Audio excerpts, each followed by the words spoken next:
பார்த்ததும் கும்பிட வைக்கும் கோயில் கோபுரம், அன்பு பாசத்தில் கும்பிட வைக்கும் மனமும் கோபுரம். உயர்ந்து நிற்கணும் அன்பால், உலகம் வணங்கணும் பண்பால். கோபுரம் மனமே கோபுரம், கோபுரம் குடும்பம் கோபுரம்.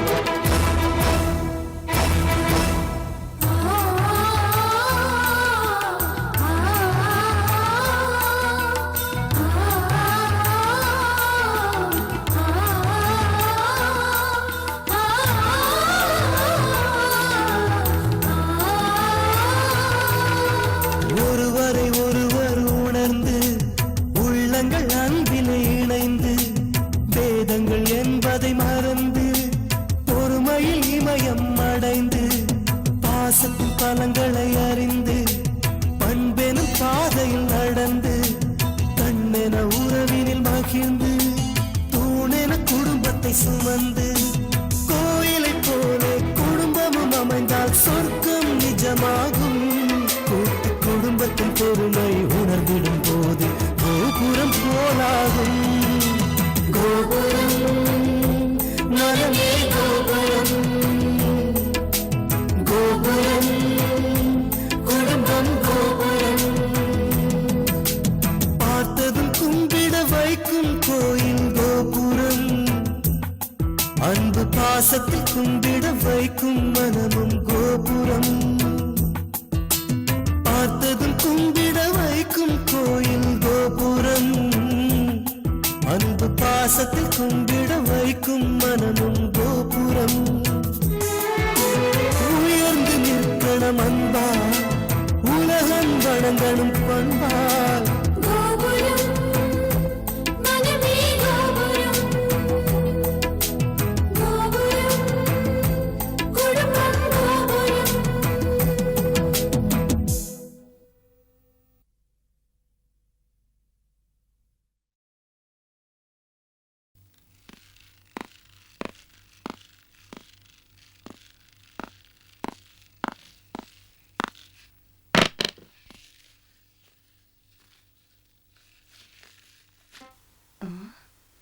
என்ன ஒண்ணுமே பேச மாட்டேங்கிறாரு? அண்ணன் கிட்ட நம்ம விஷயமா பேசிட்டு வந்திருப்பாரோ?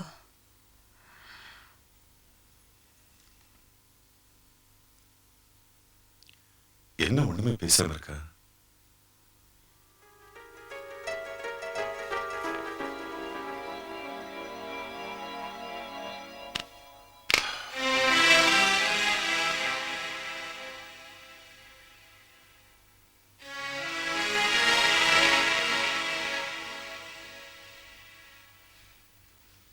என்னங்க?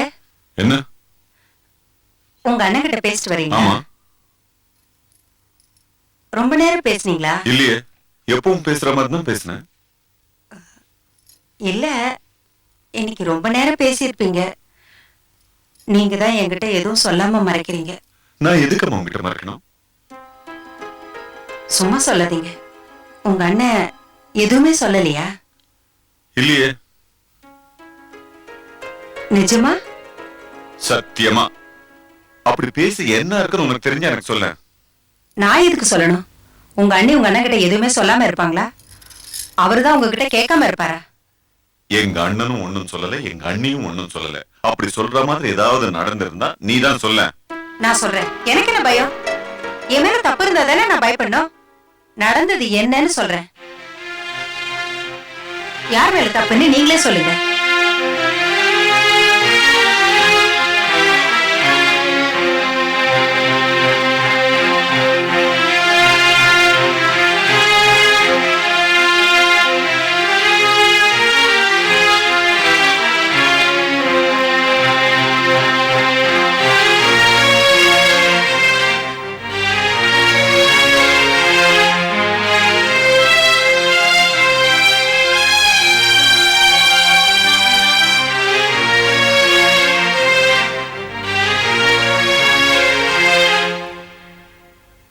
இப்ப சொல்லுங்க.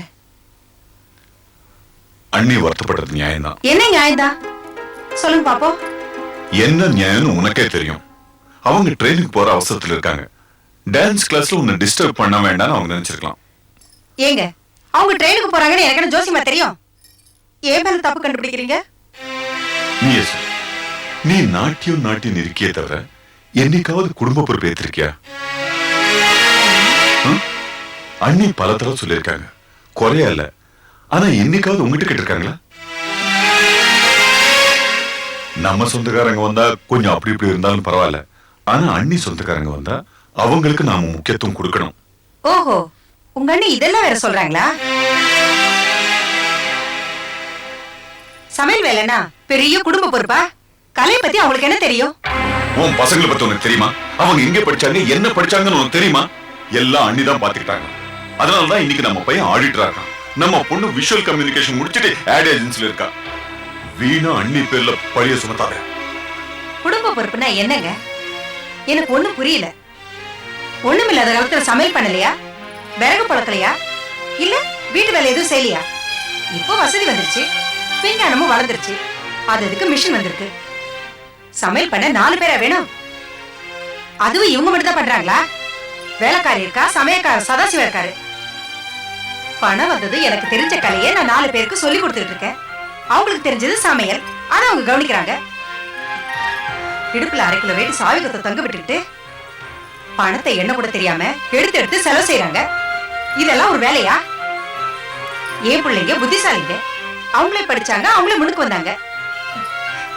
இவ்வளவு சொல்றீங்களே, அருண் அவங்க தானே வளர்த்தாங்க. அவன் என்ன நாட்டக்காக்கிற தலைவன் ஆயிட்டானா இல்ல கம்ப்யூட்டர் என்ஜினியர் ஆயிட்டானா? சும்மா மேற்பார்வை பாக்குறதுக்கு இவ்வளவு அலட்டலா? வீணா அண்ணி பேர்ல குத்தம் சொல்லாது, அதுவும் ஏன் முன்னாடி சொல்லாது. இதுல நான் தலையிட முடியாது.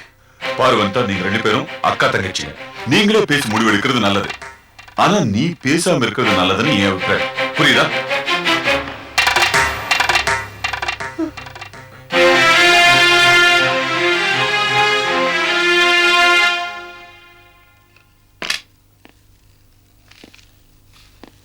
வாடா வா உட்காரு. உனக்காக தான் வெயிட் பண்ணிட்டு இருக்கேன். என்னாச்சு, கொண்டு வந்தியா?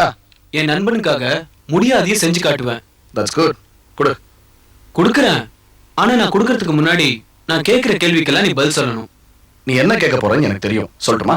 இப்ப எதுக்கு அழகான மாடல்ஸ் உடைய போட்டோ உனக்கு? அதுவும் 15ல இருந்து 20 வயசுக்குள்ள உள்ள பொண்ணுங்க எதுக்கு? அதானே? அப்படி கேட்டா அது நம்ம தொழிலுக்கு சம்மந்தப்பட்டதாச்சே. ஆனா நீ கேட்டது 4-5 வருஷத்துக்கு முன்னாடி நம்ம கம்பெனில இருந்து வெளியே போனவங்களோட போட்டோஸ். அவங்க எல்லாம் இப்ப பாதி கிளவியா பல்லு இழிச்சிட்டு இருப்பாங்க. அவங்க போட்டோஸ் நமக்கு எதுக்கு? நாம சும்மா கிளிக் பண்ணாலும் அதுல ஒரு அர்த்தம் இருக்கணும். ஒரு அர்த்தம் இல்லடா, 1000 அர்த்தம் இருக்கு. இந்த பொண்ணுங்களோட போட்டோலாம் நான் கேட்டதுக்கு காரணம் மாடலிங் இல்ல, modern idea. It's a crossroad to love. காதலுக்கு நாம் வகுத்த ஒரு குறுக்கு பாதைன்னு சொல்லலாம். அந்த காலத்துல காதலுக்காக அன்னத்தை தூது விட்டாங்க, புறாவை தூது விட்டாங்க, அப்புறம் காதல் கடிதம் எழுதினாங்க, கவிதை எழுதினாங்க. அந்த மாதிரி இது ஒரு போட்டோ ட்ரிக். வந்தனா மேல இருக்க காதலை சொல்றதுக்காக புதுசா பைபாஸ் ரோட் கண்டுபிடிச்சிருக்க, அதானே? பைபாஸ் தான், ஆனா ஸ்பீட் பிரேக்கர் கிடையாது. குடு போட்டோஸ். ஜோ, இந்த போட்டோல இருக்கிற பொண்ணுங்க யாரையுமே நான் பயன்படுத்த போறது இல்ல. இவங்க எல்லாம் வெறும் டெஸ்ட் பிட்ஸ். Test pizza? நீ சொல்றது எனக்கு ஒன்றும் புரியலையே. புரியுற மாதிரி சொல்றேன். இப்போ நெக்ஸ்ட் என்ன பண்ண போறேன்? வந்தனாக்கு ஃபோன் பண்ண போறேன். ஃபோன் பண்ணி உடனே உங்ககிட்ட அர்ஜென்ட்டா பேசணும், கிளம்பி வான்னு சொல்லுவேன். எதுவா இருந்தாலும் ஃபோன்லயே சொல்லுன்னு சொல்லுவான். இல்ல இது ஃபோன்ல பேசுற விஷயம் இல்ல, நேர்ல தான் பேசணும்னு சொல்லுவேன். நேரா கிளம்பி வருவா. அவ வந்த உடனே எங்க அண்ணன் எனக்கு சின்சியரா பொண்ணு தேடிட்டு இருக்காரு கல்யாணத்துக்கு அப்படின்னு சொல்லி இந்த போட்டோஸ்ல இருந்து ஒரு நல்ல பொண்ணா நீயே செலக்ட் பண்ணி கொடுன்னு கேட்பேன். அவ முகத்துல வர ரியாக்ஷன்ஸ் பார்த்து அவ என்ன பத்தி என்ன ஃபீல் பண்றான்னு தெரிஞ்சுக்கிறேன். என்ன சொல்ற? Correct, good idea. உண்மையிலேயே அவ உன்னை விரும்புறானா? விஸ்வா, நான் ஒருத்தி இருக்கும்போது எப்படி இன்னொருத்தைய தேர்ந்தெடுக்கலான்னு கேட்பா. அப்படி இல்லைன்னா எந்த பொண்ணுமே பிடிக்கல அப்படின்னு சொல்லலாம். அப்புறம் அவ மனசுல இருக்கிறத ஈஸியா கண்டுபிடிச்சிடலாம். அப்படிதானே? அப்படியே தான். இன்னைக்கே இந்த போட்டோஸ் எல்லாம் கொண்டு போய் வந்தனா கிட்ட காட்ட போறேன். வந்தடா, இன்னும் கொஞ்ச நேரம் தான் வெயிட் பண்ணி பாரு.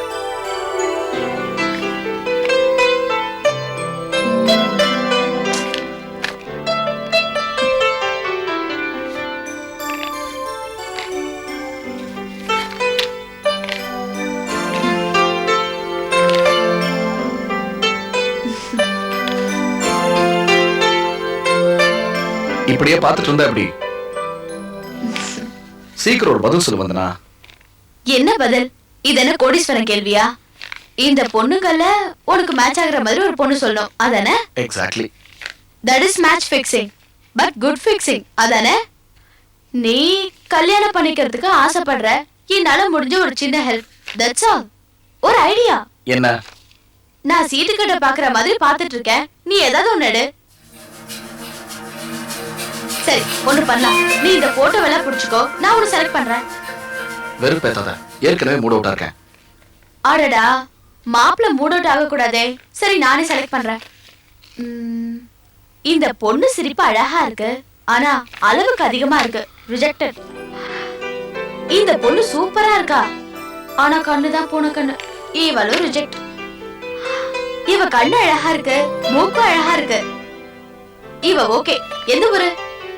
நான் ஏற்கனவே ரொம்ப நொந்து போயிருக்கேன், மேல மேல அப்செட் பண்ணாத. இதுல அப்செட் ஆகிறதுக்கு என்ன இருக்கு? கல்யாணம் உனக்கு, பெரிய கல்யாண மண்டபம், ஏசி டைனிங் ஹால், பெஸ்ட் இசையமைப்பாளரோட இனிசை கச்சேரி, இந்தி பாட்டு பாடுற மாதிரி பேண்ட் வாத்திய கோஷ்டி, கார்ல மாப்பிள்ள ஊர்வலம், நிறைய நகையோட பொண்ணு, வகை வகையா ட்ரெஸ். ஜஸ்ட் இந்த கொஞ்ச நேரம் போக முன்னாடி உட்கார்ந்துட்டு இருக்கணும், 3 முடிச்சு போட்ட உடனே ஜாலிதான். அப்படி இல்ல வந்தனா, கல்யாணம் பண்ணிக்கன்னு வீட்டுல சொன்ன உடனே என்னால கல்யாணம் பண்ணிக்க முடியாது. பண்ணிக்காம அதுல உனக்கு என்ன கஷ்டம்? கஷ்டம் இல்ல, எனக்கு இஷ்டம் இருக்க வேண்டாம், என் மனசுக்கு பிடிக்க வேண்டாம். என்னது? கல்யாணத்துல இஷ்டம் இல்லையா? ஏன் உன் மனசுக்கு பிடிக்கல? நல்லா சம்பாதிக்கிற, நல்ல கம்பெனி நடத்துற, இப்ப கல்யாணம் பண்ணிக்காம பின்ன கல்யாணம் கல்யாணம் பண்ணிக்க போற? கல்யாணமே பண்ணிக்காம பிரம்மச்சாரியா இருக்க போறேன் நான் சொல்லல. இப்ப என்னதான் சொல்ற? வந்தனா, இப்போ அழகே இல்லாத பொண்ணையோ இல்ல கொஞ்சம் சுமாரா இருக்கிற ஒரு பொண்ணையோ ஒரு திறமையான போட்டோகிராஃபரை வச்சு அழகா போட்டோ எடுத்து காமிச்சிட்டா அதுக்காக அந்த பொண்ணு கல்யாணம் பண்ணிக்க முடியாது. அவ யாரு, அவ எப்படிப்பட்டவ, அவ டேஸ்ட் என்ன, என் டேஸ்ட் என்ன, அவ ஃப்ரீக்வன்சி என் வேவ்லென்த்தோட சிங்க் ஆகுதா, இதெல்லாம் பார்க்காம எப்படி கல்யாணம் பண்ணிக்க முடியும்? அப்ப கல்யாணத்துக்கு முன்னாடி அவகிட்ட பேசிப்பாரு. இப்ப கொஞ்ச நேரம் ஒரு பொண்ணு கிட்ட பேசுறதுனால அந்த பொண்ணை பத்தி முழுசா தெரிஞ்சுக்க முடியாது. இப்போ ஒரு பொண்ணு அழகா இருக்கலாம், ஏன் ஜாதகம் அவ ஜாதகம் பொருந்தி இருக்கலாம், இதையெல்லாம் நம்பி கல்யாணம் பண்ணிக்கிறது முட்டாள்தனமா தோணல? எங்க அப்பா அம்மாவும் அப்படிதான் கல்யாணம் பண்ணிட்டாங்க. அவ்வளவு ஏன், உங்க அப்பா அம்மா கூட அரேஞ்ச் மேரேஜ் தானே, அவங்க அப்ப நல்லா இல்லையா? அவங்க காலம் வேற, நம்ம காலம் வேற. இப்போ ஒரு அப்பா ஒரு பையன் கிட்ட இந்த பொண்ணை தான் கல்யாணம் பண்ணிக்கணும்னு சொல்றதுனாலயோ, அம்மா ஒரு பொண்ணை காமிச்சு இந்த பொண்ணை தான் கல்யாணம் பண்ணணும்னு சொல்றதையும் நம்பி கண்ணை மூடிக்கிட்டு கல்யாணம் பண்ணவங்க எல்லாம் இன்னைக்கு எவ்வளவு பிரச்சனையோட வாழ்றாங்கன்னு தெரியுமா உனக்கு? விஸ்வா, யார்தான் பிரச்சனை இல்லாம வாழ்றாங்க சொல்லு? தப்பு. லவ் மேரேஜ் பண்ணிக்கிட்டு வாழ்ந்தா நிச்சயம் பிரச்சனை இருக்காது. வந்து நான் சீரியஸ், லவ் மேரேஜ்ல எந்த பிரச்சனையுமே வராது தெரியுமா? லவ் மேரேஜ் பண்ணிட்டு வாழ்ந்தா எந்த பிரச்சனையும் வராதுன்னு உங்ககிட்ட யார் சொன்னது? காதலிக்கிறவங்க கல்யாணத்துக்கு அப்புறம் கணவன் மனைவியா மாறிடுறாங்க. கணவன் மனைவிக்குள்ள பெரிய பிரச்சனை வருதோ இல்லையோ, ஆனா சின்ன சின்ன பிரச்சனைகள் வரதா செய்யும்.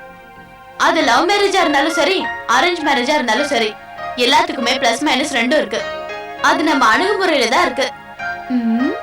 அது சரி, நீ பேசுறத பார்த்தா உனக்கு லவ் ஃபீலிங் வந்த மாதிரி இருக்கு.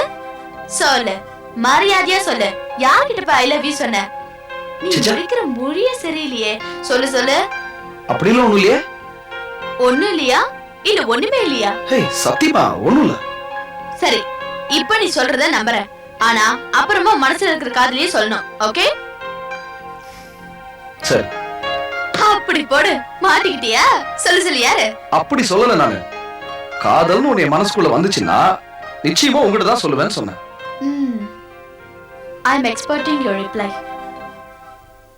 அப்புறம் அந்த க்ளோஸ் அப்ல மியூசிக் போட்டுருங்க. அதுக்கப்புறம் எடிட்டர் கிட்ட இந்த மிட் ஷாட்ல க்ளோஸ் மேடம். ஓகே பை, சீக்கிரம் வந்துருங்க. அப்புறம் மிட் ஷாட்க்கு அப்புறம் வர க்ளோஸ் அப்ப எக்ஸ்டெண்ட் பண்ண சொல்லுங்க. ஓகே.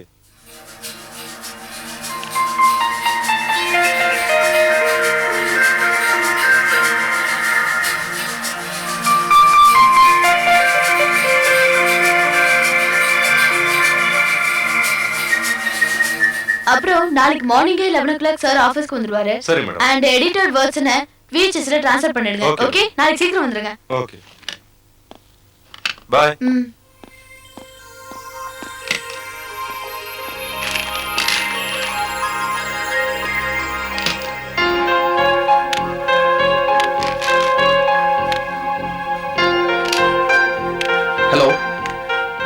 ரமேஷ், என்ன ரமேஷ் உன் குரலுக்கு என்னாச்சு ஒரு மாதிரி இருக்கு? உனக்கு என்ன அலைச்சல்? ஆமா அஸ்வினி தெரியும். என்னடா சஸ்பென்ஸ் சொல்லு. அஸ்வினிக்கு என்ன? டேய் நம்பவே முடியலடா. அஸ்வினிக்கு உனக்கு கல்யாணமா? அது லவ் மேரேஜா? என்னடா அது? எங்க மேரேஜ்? திருப்பதி, திருத்தணி, திருநீர்மலை எல்லாம் போக இப்போ ஏலகிரி மலையில கல்யாணம். டேய் எனக்கு ஒரு டவுட், உங்ககிட்ட கேட்கலாம்னா கேட்கறேன்ப்பா. எல்லாம் பெரிய ஆள் ஆயிட்டீங்க. ஒண்ணும் இல்ல, நீயும் அஸ்வினியும் ஃப்ரெண்ட்ஸா தானே பழகினீங்க. உங்களுக்குள்ள எப்படி லவ்ங்கிற விஷயம்? காதலுக்கு ரூல்ஸ் அண்ட் ரெகுலேஷன்ஸே கிடையாதா? ஓ, அது எப்போ வரும் எப்படி வரும்னே தெரியாதா? அது என்ன கொள்கைப்பா? ஓஹோ, சோ உன்னை பொறுத்த வரைக்கும் ஃப்ரெண்ட்ஸா இருக்கிறவங்க மேரேஜ் பண்ணிக்கிறதுல தப்பு இல்லை, அப்படித்தானே? டே, இந்த மாதிரி எத்தனை பேரை பார்த்துருக்கேன். ஃப்ரெண்டோட கல்யாணம், லவ் மேரேஜ் வேற. நான் வராமல? நிச்சயமா வரேன். Advance wishes. Okay, by.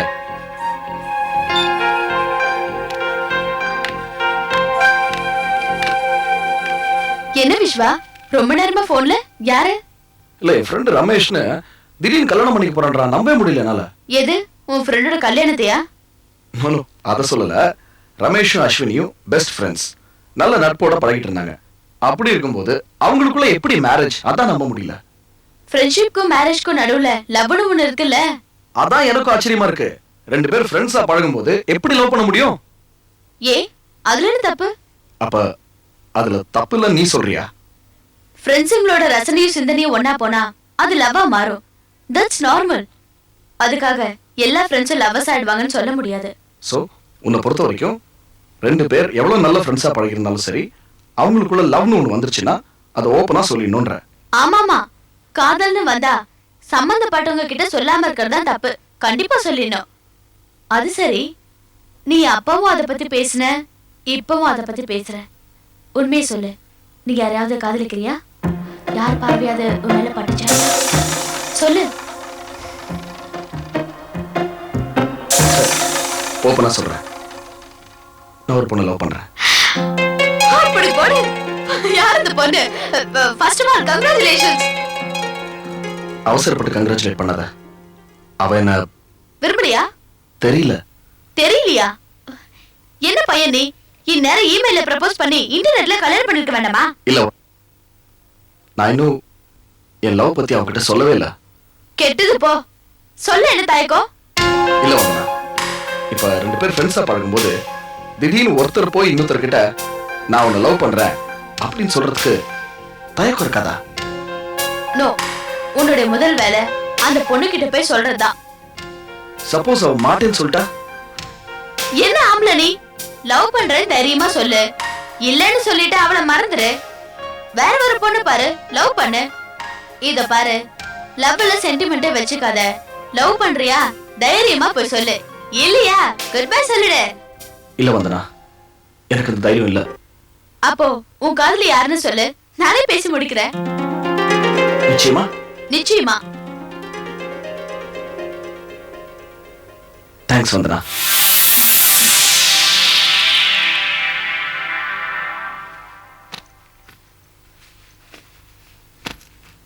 Priya, என்னப்பா?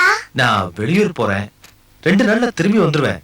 நீ ஸ்கூல் ப்ரோக்ராம்ல சூப்பரா டான்ஸ் ஆடணும். உன்னை எல்லாரும் வருங்கால பத்மா சுப்பிரமணியம்னு பாராட்டணும். என்ன புரிஞ்சுதா? பாப்பா, நீ என் கூட பேசாத. ஏம்மா? பின்ன என்னப்பா, நான் முதல்ல டான்ஸ் ஆட போறேன். எல்லா பேரண்ட்ஸ் வந்துப்பாங்க.